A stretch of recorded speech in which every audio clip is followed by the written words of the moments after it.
Kilalanin natin ang isang abogada na kasalukuyan naglilingkod sa lalawigan ng Cavite sa ilalim ng Commission on Election. Siya ang Provincial Election Supervisor 4 at isang ina ng kanyang 2 anak at isang mabuting asawa.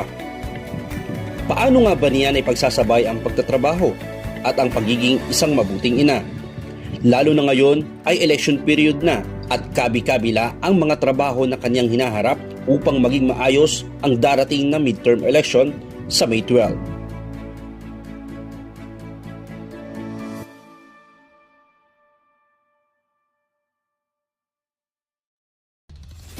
Okay, good morning sa ating pilot episode ng Tatak Cavite Press Corps, Real Talk. At we are very grateful dahil ngayong umagang ito, pinagbigyan tayo ng napakahalagang oras ng isang napaka-importanteng tao. Parang gusto natin i-consider na she is the woman of the hour ngayong oras na ito, no? At huwag natin pagtagalin kasi alam ko kanina pa siya excited, tayo excited din, yung mga kasama natin dito excited din kasi unang beses natin gagawin to. So, hindi ko na pagtatagalin. Konting background lang. Itong ating guest po ngayon ay graduated sa law school ng Philippine Christian University, doctorate degree, at kasalukuyang Provincial Election Supervisor 4. Welcome po natin, walang iba, Attorney Mitzel Beron Morales Castro. Welcome. Good morning. Good morning po. Ayan. Ma'am, kumusta? Mabuti naman. Nakakahinga-hinga pa Okay. sa ngayon, oo.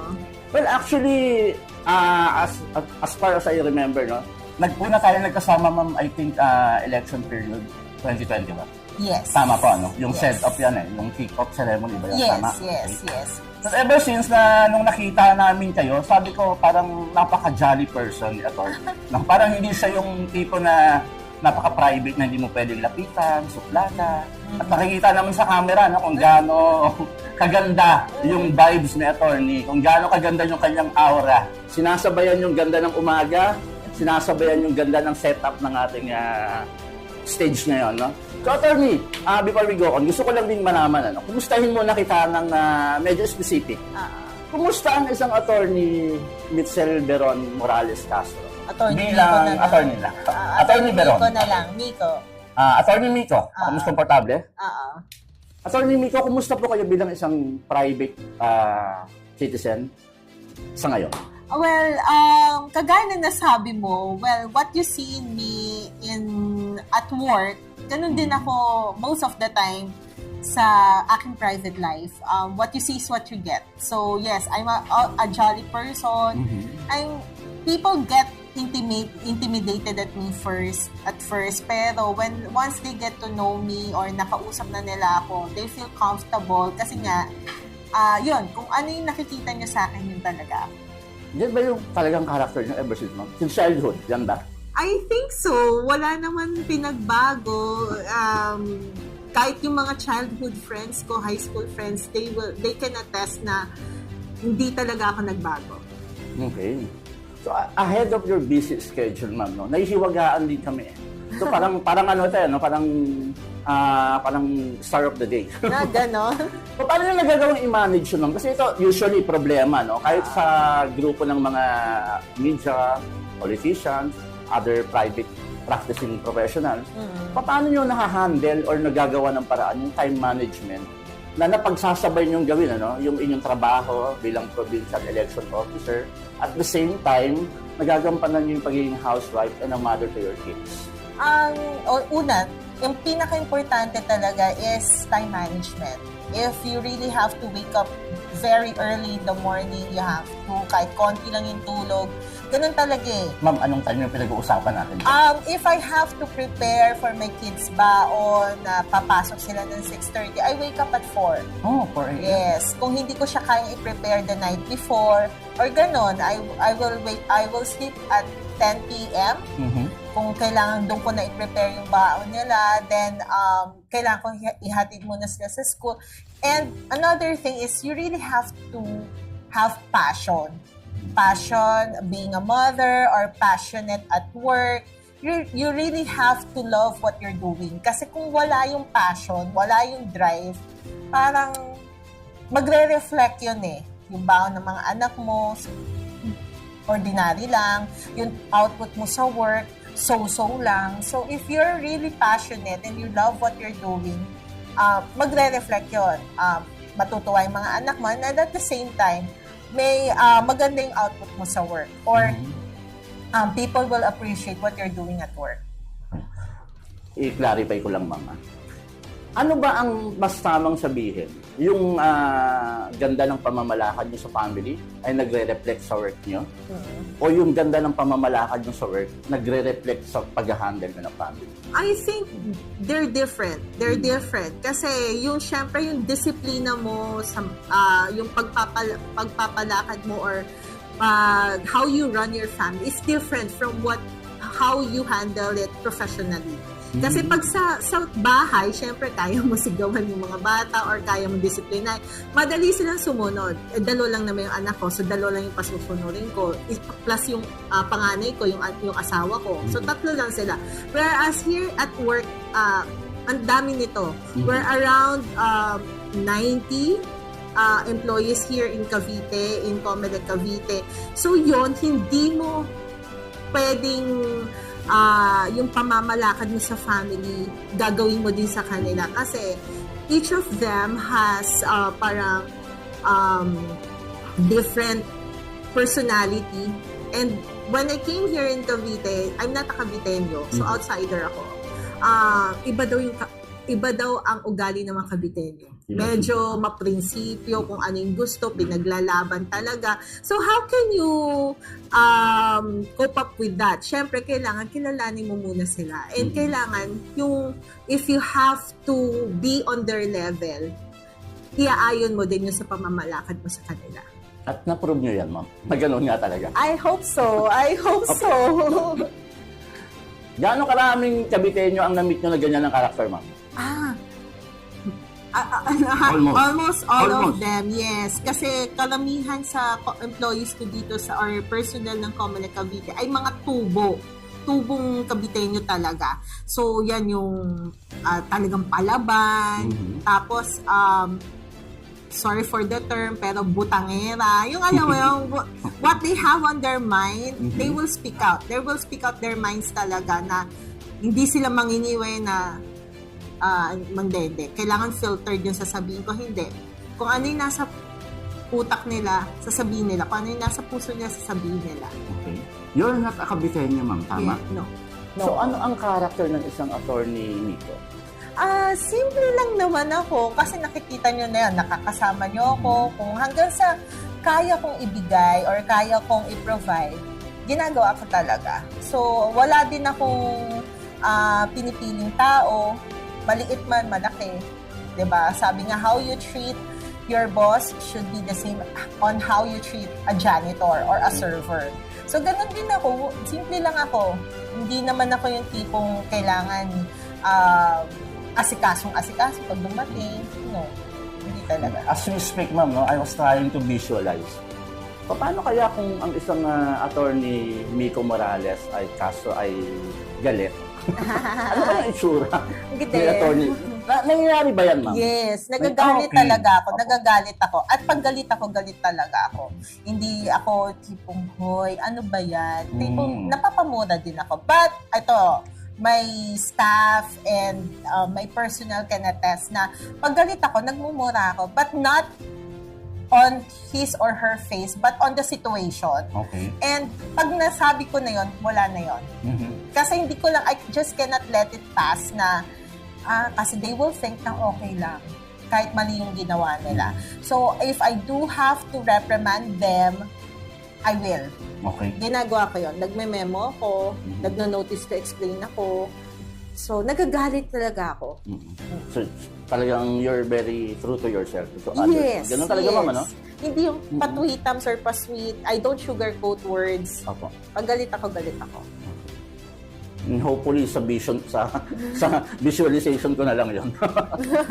Okay, attorney, sabi nila yung pagiging abogado raw, parang naka-destin yan, ano? Nakaguhit sa palad mo. Kasi parang gusto rin namin malaman, ang pagiging abogado ba ay first choice mo o may iba kang kinonsider na career, profession? Actually, no.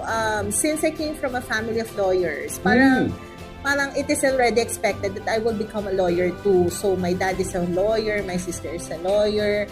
So, after graduating from college, hindi ako nag-enter talaga ng law school agad. So, I asked for a year to talagang properly discern or mag-self-reflect kung talagang gusto kong mag-law school. Then, after that 1 year, sige, nag-enroll ako. But on the second sem, I have to drop out kasi hindi ko talaga siya gusto. Okay. And it took me 6 years and 1 sem to finish law school. Kasi ganun katagal. Kasi gusto ko, ayaw ko. Tapos finally, when I got the hang of it, tapos medyo sige, wala na, nandito na, nakaka 3 years na ako sa law school. So might as well continue it na. Pero ano yung ibang other career na kinonsider niyo? Actually, gusto ko, my undergrad course was political science, although it was chosen by my dad to in preparation for law school. But ang gusto ko talaga, since I love doing stuff, gusto ko kung meron nga lang ako sigurong itsura or I have this connection, I really want to become a lifestyle host.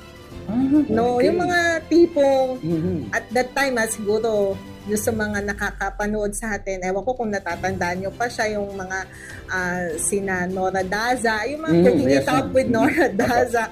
Favorite ko yon. Tapos when nauso na yung cable, I really wanted to become a Martha Stewart or an Ina Garten, yung barefoot contessa. Ngayon wala na rin sila, you can pero yun ang gustong-gusto kong gawin kasi I get to have a job and I can do what I love. Yun, talking and doing art crafts and cooking, yun. Okay. At least naka-align pa rin, ma'am, no? Nagagawa niyo pa rin di ba? Yes. Pero yes. somehow, during yung course ng ganitong trabaho nyo, pumapasok sa isip niyo yan. Tama? Yes. Hinahanapan nyo ba ng oras yan, ma'am, na Of at least course. magawa nyo na yung parang dating passion nyo and profession na gusto nyo i-take? Yeah, what I do now, although hindi naman ako actively promoting it or doing it as a side job, pag meron lang akong halimbawa iluluto, I document it and I post it in my Facebook page and TikTok account. Although konti pa lang yung followers ko doon. But alam mo yun, it serves as my documentation and I get to do yung first love ko. Yun talaga.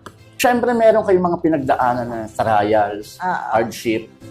Yan yung parang nag-compose sa inyo as a whole, di ba, ma'am? So, attorney, sorry. So, pwede nyo ba kaming kwentuhan ng konting mga pinagdaanan nyo during yung mga panahon na talagang nag-struggle kayo? Law school was really a struggle because at first nga, it was not, I really don't want to enter law school. Then, iba siya sa college setup, iba talaga. So, yung mga professors, the lessons are really way different. Tapos, kaya nga it took me 6 years and 1 sem to finally finish it. So, syempre, and at that time, I really don't want to give up my work. So, I was a working student before. And it was a call center, although doon kami sa back office, we only do audit. Pero it was still, parang minsan, there were times na I have to be on a night shift, tapos ganyan, tapos I have to rush to go to school. And from Makati pa, magko-commute ako, mag-LRT ako going to San Sebastian, then eventually to PCU. Then when I was already, all of my subjects were already in 4th year na, my dad decided na, sige, you stop na, mag-full-time ka na kasi malapit ka na mag-bar. So it was really a struggle. So nung nagustuhan ko na siya, yun na, okay na siya. What made you decide na, gusto ko na to, eto na yun? I don't know with other law students or lawyers, but if you are working, you get the respect, na you get respected by your colleagues na, ay, naglo-law school yan. Parang you're doing something extraordinary na hinahangaan nila. So, ganito pala. Di lalo na kapag naging lawyer ako, siguro talagang ang taas ng tingin nila sa akin. But of course, it did get to my head na yun lang yung feeling ko noon.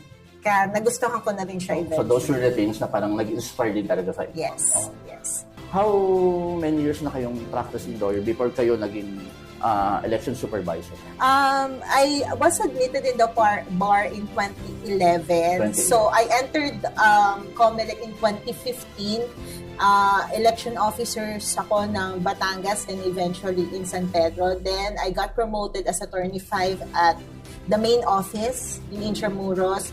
Then in 2021, yun nga, something happened here in Cavite which made the position vacated or vacant. So I tried to apply and yun, by God's grace, ako yung napili. Out of 8, I think we were 8. And so far, na-enjoy niyo yung stay niyo sa Cavite, ma'am?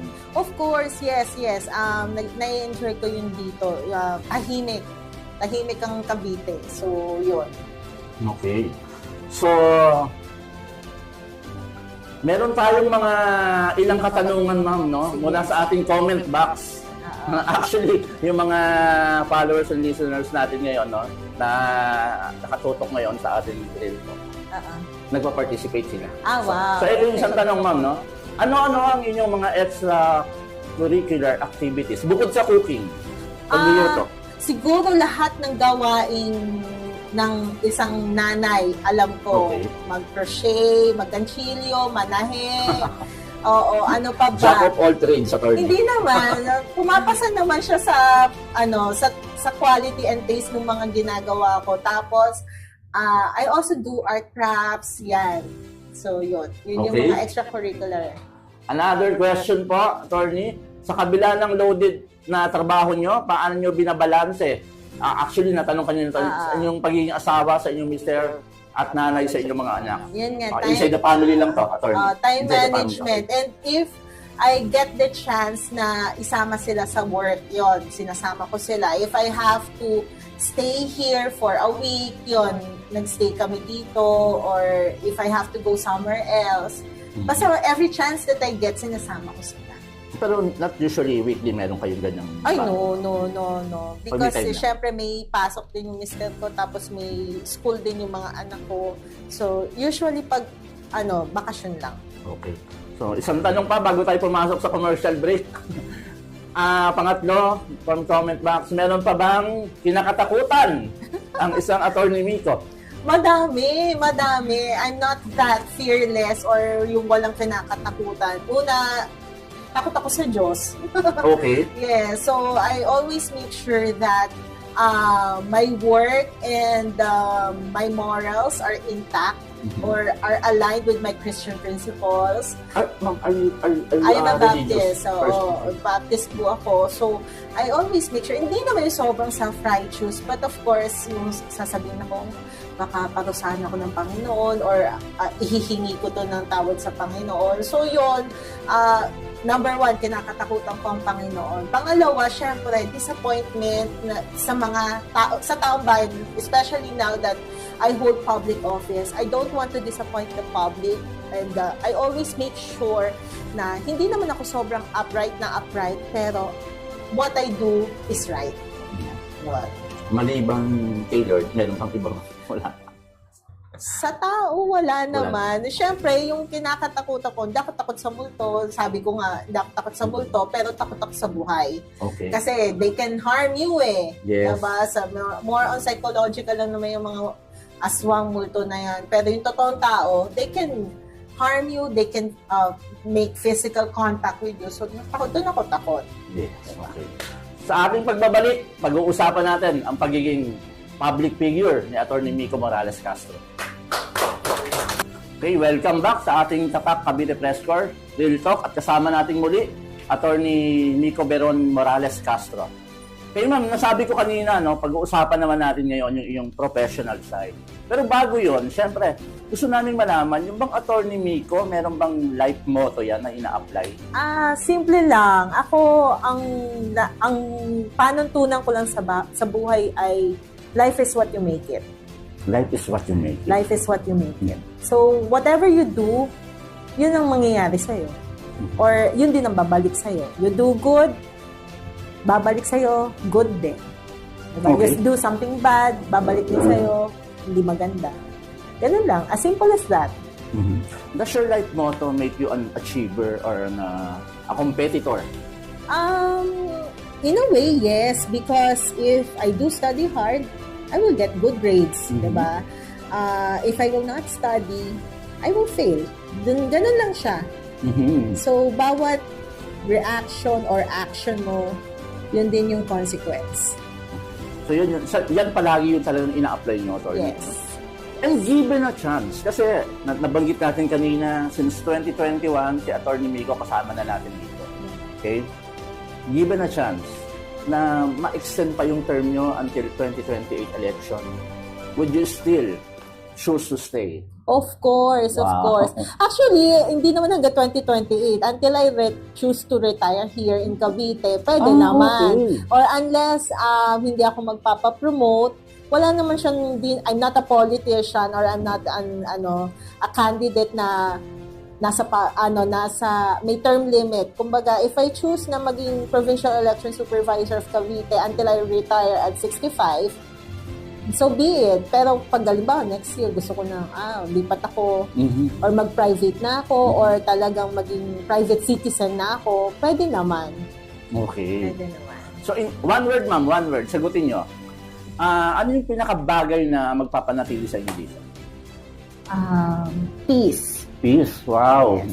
And speaking of peace, nanggaling na rin mismo kay attorney. Pag-usapan natin yung election period, attorney. Kasi actually, consider natin itong time na to, election period na po. Tama? Yes, yes. Yes. At mayroon tayong mga aspirants dyan. Yes. May mga candidates. Of course. Politicians, syempre nandyan. May mga gusto lang tayo i-clarify muna bago tayo pumalaot, attorney. Can you give us the difference? Ano ba yung pagkakaiba? Kasi yung voting public, medyo nalilito sila minsan. No, kaya minsan pinagmumula ng tension at gulo eh. Aspirant and candidate. O kumbaga, pag lumapit sa tao, ay namumuliti ka na yan. Kapag namigay ng ayuda, ay vote buying na yan. Once and for all, ika-clarify ni attorney, ano ba yung difference ng aspirant, ng candidate, ng politician, at ng public servant, syempre. Okay. Yon, minsan they use the people tend to interchange those words or nagiging synonymous, but in actual, hindi po siya. Aspirant is someone who filed his or her certificate of candidacy. So lahat po nung nag-file ng October 1 to 8, they are only aspirants. Political aspirants pa lang po sila. They only become candidates, as I've already explained dun sa ating Unity Walk. Nagiging candidate lang po sila once mag-start ang election period. For the local positions, election period will start on March 28. Okay, so a politician is someone who is professionally engaged in politics. So, andyan po yung mga matagal na natin o mga batikan nating politiko. So, they are really politicians. Public servants are those who are in the government. So like me, I'm not a politician, but I'm a public servant. Okay. Kasi I am employed by the government. Our uniformed personnel are also public servants. So you, being in the private sector, you cannot be considered as public servant. Although you do something like public service. Sa iba po yun. Okay. So somehow, in any way, synonymous ba yung politician and public servant? Politician and public servants. Yes, because they are they work for the government. So a politician is automatically becomes a public servant. Yes. And you can be a public servant without being a politician. Exactly. Tama?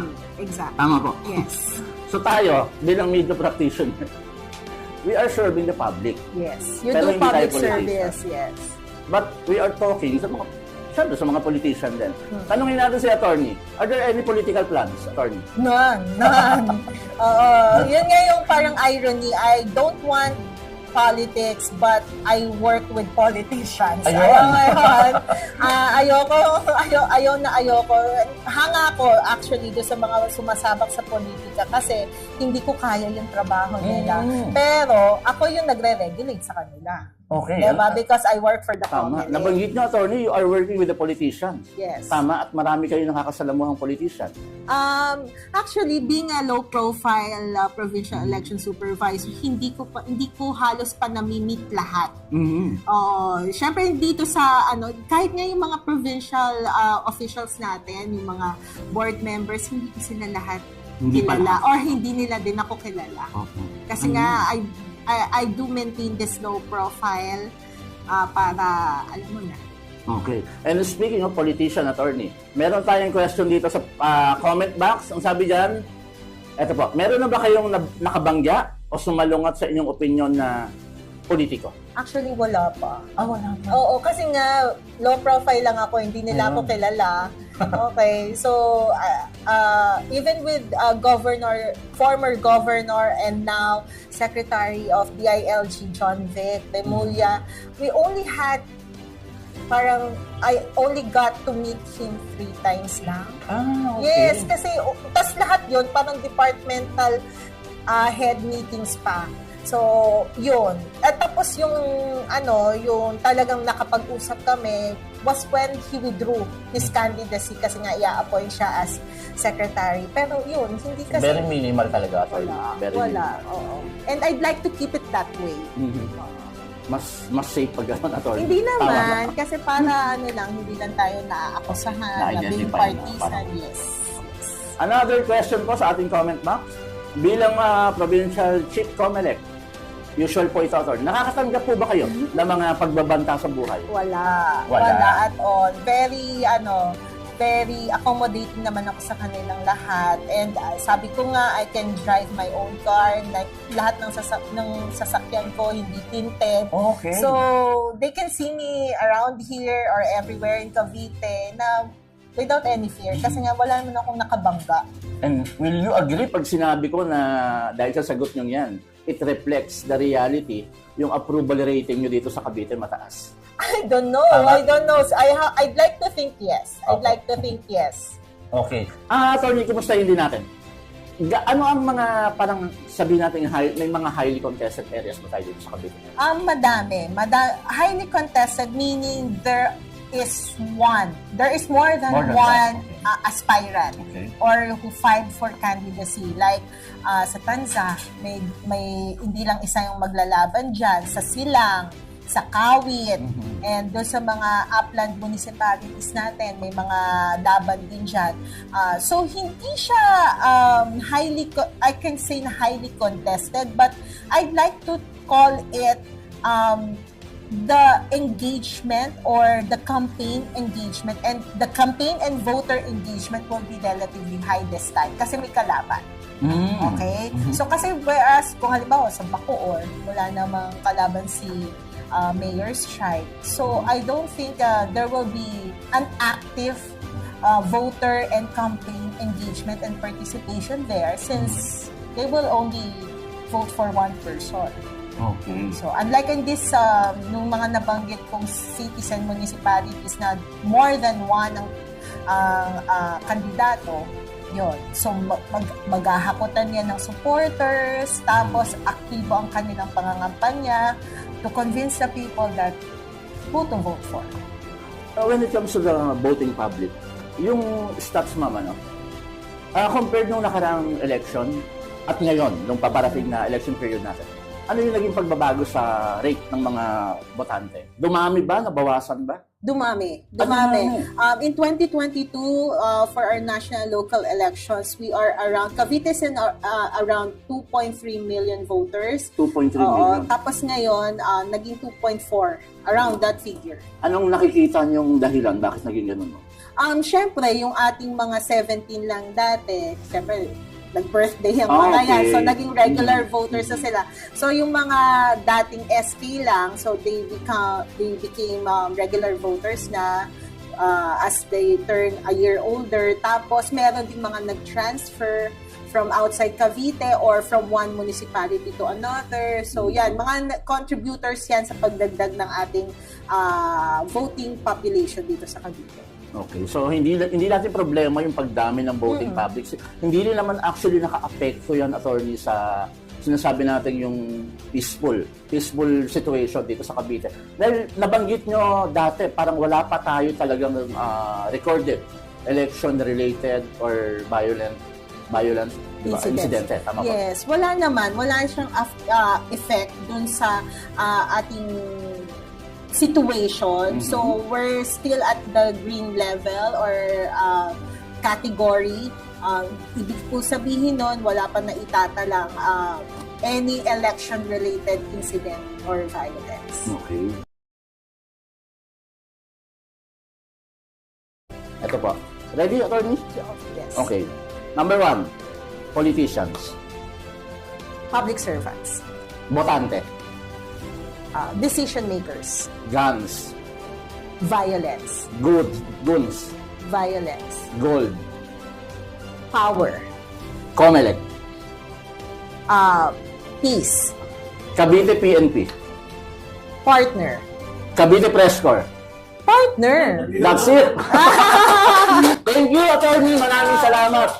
Maraming salamat po sa mga nakatunghay ngayon at syempre hindi matatapos itong pilot episode natin nang hindi natin natitikman yung pineprara. Ang tamang term nun? Pineprara ng ng ating guest. Okay? Actually, nung tinitingnan ko, parang nadidistract ako, attorney. Kasi habang nag-uusap tayo, parang gusto ko ng tikman talaga. Na nasira na yung plating eh. Yung itsura pa lang, di ba? Parang alam na alam mong pag tinikman mo, mouth-watering to. Sana.